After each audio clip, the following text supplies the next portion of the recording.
Hey everybody, it's Mike again, 1973 GMC motorhome. So more painting.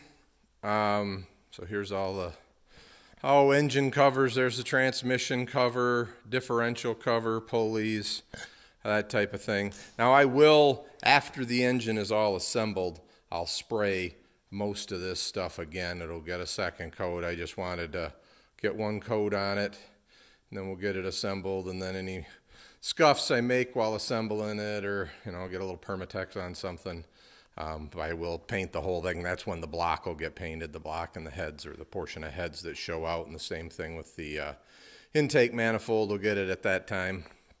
But I just thought I'd show you that quick.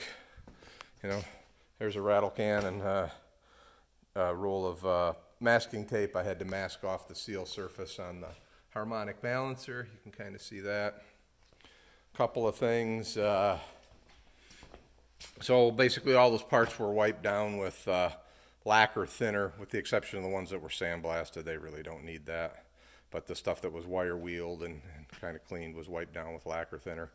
And then it's just good old Duplicolor engine enamel. But if you guys do much rattle can painting, that little cheap plastic gun handle is sweet.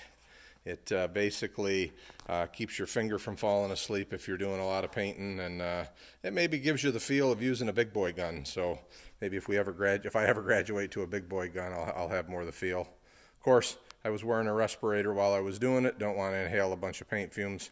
Love my motorhome, but don't want to get some lung disease because I didn't properly protect myself. So one other, I guess, quick thing is you can see parts are starting to roll in here. There's transmission pan gaskets. There's the intake gaskets are there. Oil pumps down there.